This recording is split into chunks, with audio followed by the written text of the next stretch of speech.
पा रहे हैं मुझे सभी। माँ भगवती के चरणों में बारंबार प्रणाम। आज 18 सितंबर के दिन मुझे सौभाग्य प्राप्त हुआ आदरणीय और माननीय कवि गुरु सक्सेना जी के समक्ष प्रस्तुत होने का और चंद पंक्तियाँ प्रस्तुत करने का। मैं परम भाग्यशालिनी मानती हूँ खुद को।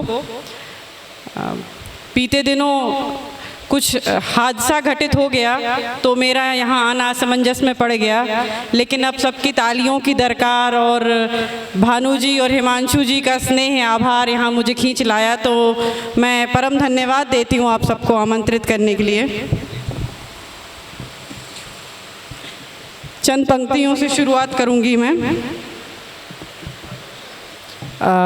क्योंकि मैंने कहा कि हादसा घटित हो गया, तो मैं कहूँगी कि हादसों की जद से क्या मुस्कुराना छोड़ दें, हादसों की जद से क्या मुस्कुराना छोड़ दें, और जलजलों के डर से क्या घर बनाना छोड़ दें। तो यही प्रेम स्नेह और ये पंक्तियाँ ही मुझे यहाँ तक ले आईं। बहुत आभार डॉक्टर अनिल जैन जी का जो मुझे यहाँ तक लेकर आए। यहाँ चूँकि युवा बैठे हैं तो मैं युवाओं के लिए 2 पंक्तियाँ प्रस्तुत करूँगी। तो मैं कहूँगी कि हमें खौफ है उनसे, हमें खौफ है उनसे मगर उन्हें छेड़ेंगे हम, हमें खौफ है उनसे मगर उन्हें छेड़ेंगे हम, सुना है वो गुस्से में गले लगा लेते हैं। धन्यवाद धन्यवाद। बहुत सुंदर। और जब कोई किसी से प्रेम से सरोकार करता है, नज़रें मिलाता है, तो आज के पासवर्ड OTP के ज़माने में क्या कहता है, मैं कहूँगी कि तुम्हारे हुस्न पे, तुम्हारी शक्ल पे एक ऐसा पासवर्ड लगाना है मुझे, तुम्हारे हुस्न पे, तुम्हारी शक्ल पे एक ऐसा पासवर्ड लगाना है मुझे, लगाना है क्या बात? कि कोई तुम्हें मोहब्बत से देखे और OTP मेरे पास आए। क्या कह रहे हो? वाह वाह धन्यवाद। बहुत बढ़िया। नारी शक्ति और नारियों के लिए मैं कुछ पंक्तियाँ प्रस्तुत करूँगी। जैसे कि अभी मेरी परम सखी ने बताया कि क्या दशा है नारियों की, कि हमें मन को साफ करना चाहिए सफ़ाई अभियान के तहत, तो उसी में मैं प्रस्तुत करूँगी कि क्या हाल होता है जब लड़की जन्म लेती है, या दुआएं किसके सिरे जाती हैं और हो क्या जाता है।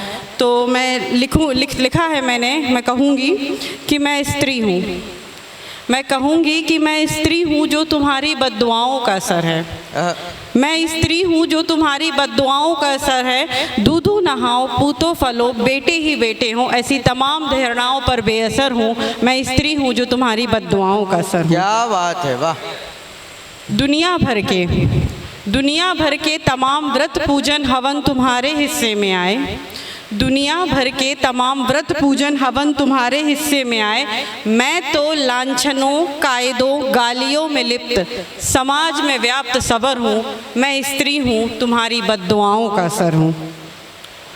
जो आभूषण स्त्री धारण करती है, तो हर विवाह के उपरांत जो आभूषण धारण करती है, तो हर आभूषण का एक मतलब होता है, हर आभूषण के पीछे एक कहानी या एक वजह जुड़ी होती है। तो मैं उन आभूषणों के लिए कहूँगी कि वो बिछिया सिंदूर चूड़ी जैसे तमाम गहनों की ओट तुम्हारे हिस्से आई। पुरुषों के लिए मैं कहूँगी कि वो बिछिया चूड़ी सिंदूर जैसे तमाम गहनों की ओट तुम्हारे हिस्से में आई, वो अर्जियों आशीषों की ढाल भी तुम्हारे भाग्य में आई। वो बिछिया सिंदूर चूड़ी जैसे तमाम गहनों की ओट तुम्हारे हिस्से में आई, वो अर्जियों और आशीषों के ढाल भी तुम्हारे भाग्य में आई। मैं तो प्रथाओं रस्मों रिवाजों के नाम पर ठग रहे, मैं तो प्रथाओं रस्मों रिवाजों के नाम पर ठग रहे इस समाज में जिंदा और प्रखर हूँ, मैं स्त्री हूँ बद्दुआओं का असर। वाह वाह वाह वाह, बहुत आभार। चंद पंक्तियाँ जो हम अपनी बेटी को, अपनी बहन को बचपन से सिखाते हैं, उस नाम मैंने लिखी है, सुनिएगा। कि मुझे बैठने उठने का सलीका सिखाया जाता है, सुनिएगा, मुझे बैठने उठने का सलीका सिखाया जाता है, चादर लेना मुझे बैठने उठने का सलीका सिखाया जाता है, धीमे बोलना, चादर लेना, बाहर से लौटने का समय गिनाया जाता है। मुझे बैठने उठने का सलीका सिखाया जाता है, धीमे बोलना, चादर लेकर सोना, बाहर से लौटने का समय गिनाया जाता है। तुम्हारे मौज मस्ती भरे जीवन में गुनाहों को गलतियां कह माफ करते इस समाज में, तुम्हारे मौज मस्ती भरे जीवन में गुनाहों को गलतियां कह माफ करते इस समाज में मैं स्तब्ध और मुकर्रर हूँ, मैं स्त्री हूँ, बद्दुआओं का असर हूँ। क्या बात है, वाह वाह वाह। बहुत आभार आप लोगों का। दो पंक्तियां मैं कहूँगी जो मन भर जाता है तब निकल आती हैं, ऊब जाता है, परेशान हो जाता है तब निकलती हैं कि हूँ निशब्द हूँ बेबात, अब बातों से न रिझाओ मुझे। हूँ निशब्द हूँ बेबात, अब बातों से न रिझाओ मुझे। तुमसे दूर हूँ आज़ाद, तुमसे दूर हूँ आज़ाद, अब फिर अपने पास ना बुलाओ मुझे। धन्यवाद। क्या बात है, वाह।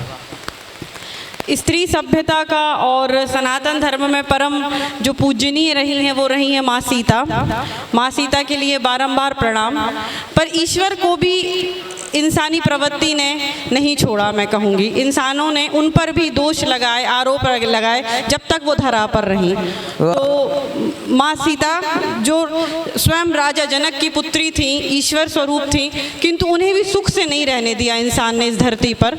तो उनके लिए मैं कहूँगी कि सिया कब राम संग रही है, सिया कब राम संग रही है। कभी रावण ने हर लिया, कभी रावण ने हर लिया, तो कभी राम ने लोक लाज में तजी है। सिया कब राम संग रही है, सिया कब राम संग रही है। कभी रावण ने हर लिया तो कभी राम ने लोक लाज में तजी है। सिया कब राम संग रही है। कभी महलों में पली जानकी, कभी महलों में पली जानकी, राम संग वन वन चली है। तो कभी रावण का महल त्याग अशोक वाटिका तले बसी है। सिया कब सुख में रही है, सिया कब सुख में रही है। कभी फिर से पढ़ूंगी मैं इन पंक्तियों को कि कभी महलों में पली जानकी, राम संग वन वन चली है। तो कभी रावण का महल त्याग अशोक वाटिका के वृक्ष तले बसी है। सिया कब सुख में रही है।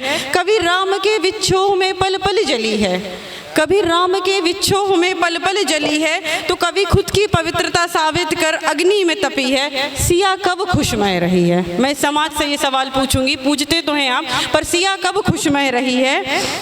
कभी वन देवी वन, कभी वन देवी वन गुरु के आश्रम में रही। तो कभी लव कुश की अबला माँ बन खुद ही उनके स्नेह को जीवन से भरी है। सिया तो राम बिन भी राम की ही रही है। क्या बात है, वाह वाह वाह। सिया तो राम बिन भी राम की ही रही है। धीरज धर होंठ से निकल, होंठ सिल, धीरज धर होंठ सिल, धरा से निकल धरा की ही हो गई है। सिया तो बस सहती ही रही है, सिया तो बस सहती ही रही है। बहुत धन्यवाद आप लोगों का। मैं अपना स्थान लूँगी। शिखा विश्वकर्मा जी आ गई हैं, नमस्कार उन्हें।